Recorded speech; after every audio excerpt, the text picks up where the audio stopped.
But to get through those gates, he would have to pass the 2 Watchers. And though carved from huge blocks of solid stone, some dreadful spirit of evil vigilance abode in them, and they were aware.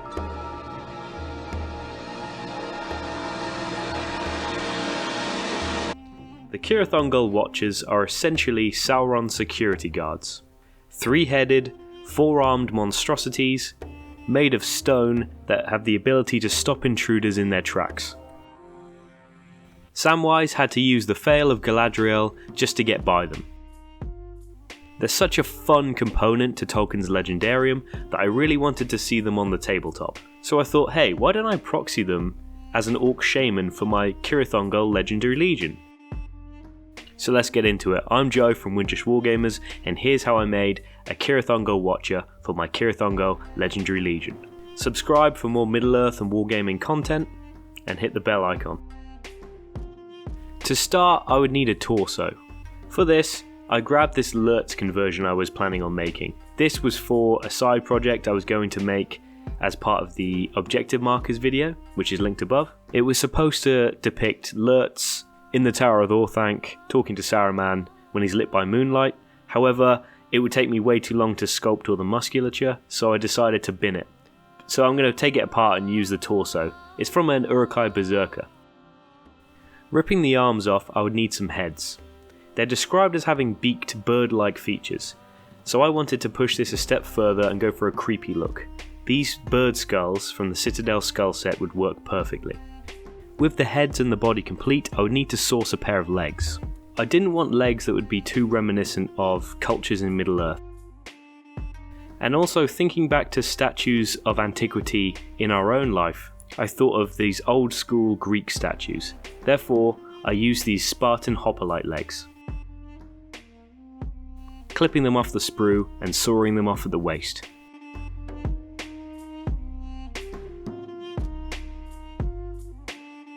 The Citadel skulls don't really have necks, so to do this I would have to pin them in place, joining them with a length of paperclip.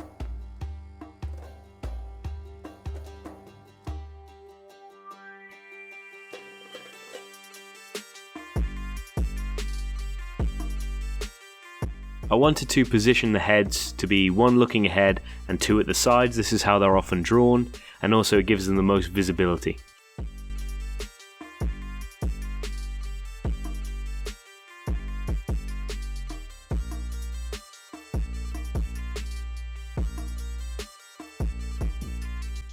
To match the bare torso, I decided I wanted to have some bare arms, and I would need 4 of them.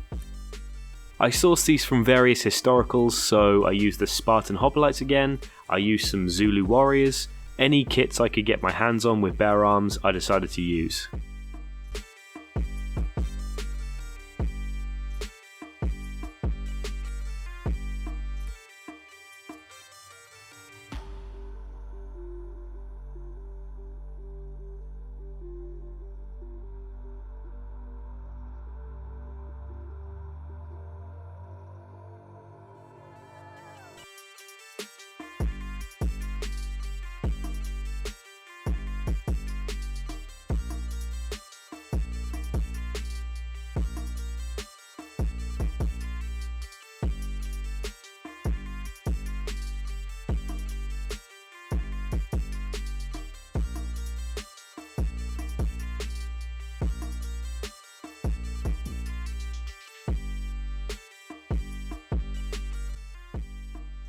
Now, an Orc Shaman is armed with a spear and a dagger, and I wanted this General Grievous lookalike to be holding a spear over one side and a dagger in the other side. The spear was taken from this Morannon Orc warrior. I chose the trident as 3 spikes would match the theme of the 3 heads.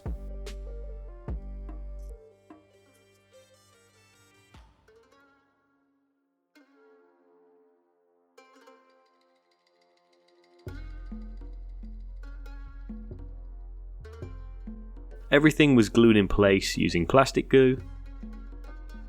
The spear was lopped off and glued either side of a right hand. The right hand was then attached to the top arm on the right side.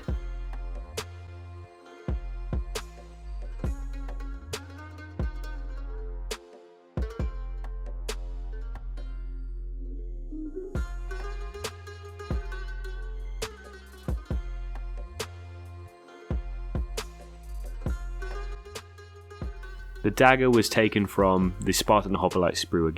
The left dagger was clipped away, and it was glued onto a left hand of a Morannon orc. I wanted to have a hand pointing, as they're the Watchers. I imagine they'll be giving some instruction on the battlefield. So the top left hand has him pointing. I was really liking the profile at this point. It kind of looked like the Vitruvian Man. There's a really creepy, otherworldly look to him. The green stuff work was fairly minimal, just filling gaps where all the kits fit together.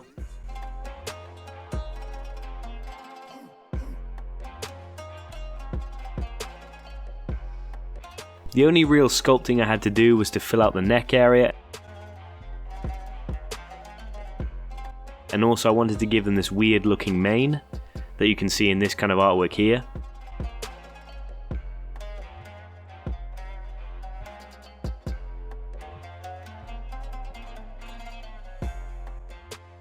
The last step before painting was to make them read as stone. For this, I wanted to use texture paint. I clipped bits away with my clippers and added various forms of gritted texture paint to make it look like worn stone that had crumbled over time. After that, the Cirith Ungol Watcher was ready to be primed. I chose a mid-grey because stone, but I didn't want it to be just all grey, that would be very boring. So I wanted to add some object source lighting from this brazier. This was from a Fireforge Games sprue I had lying around, so I thought I'd put it to good use here. After I'd primed them grey, I sprayed from the side and also underneath with this orange primer. This would map out all the light values for me, so I know where to place my highlights for the object source lighting. First I cracked on with the stone. I didn't want it to be just boring grey, and I wanted to use some funky colours, like with this picture here. So I used the same trick I used on my 3 trolls. I leopard spotted a bunch of very thin down paint on top of it using all these funky colours, and then unified them all with a black wash. The blue and green tones offer a colder contrast against the warm OSL. After the black wash went down, I decided to use this opportunity to apply a warm orange wash to all of the OSL areas. Once the washes had dried, I used a dry brushing technique to apply the highlights to the stone. The OSL highlight was done by mixing an amber yellow with increasingly more white, leaving the warm orange in the recesses and the very bright hot white for the highest highlight.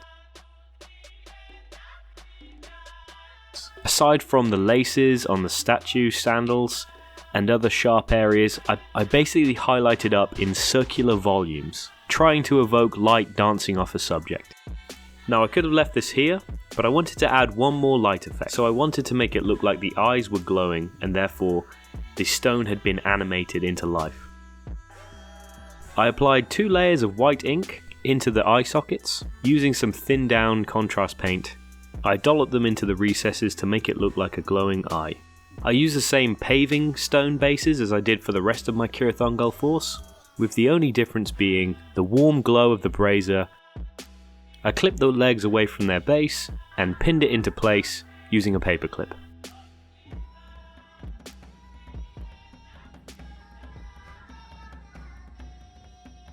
All that was left for me to do was paint the base rim black, and here we have him.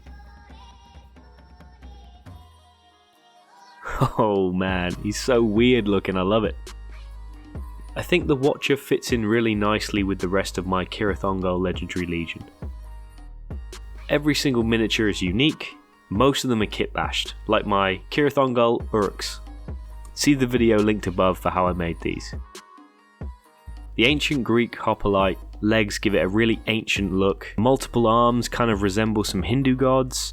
The bird head resembles Horus, so he looks really creepy, like he's from multiple cultures. But I really want to know what you think. Let me know in the comments below if you liked it. Also give it a like if you liked it, and also if you didn't like it, dislike it. If you did want to support the channel, you could use the Buy Me a Coffee link. But what would be really cool is if you jumped in the Discord. There's some great hobbyists in there now, and we always bounce ideas off each other and look for feedback. It's really constructive space. For the next video, I should be making some more dwarves, so stick around for that. I've been Joe from Windrush Wargamers. With any luck, I'll catch you in the next one. Thanks so much.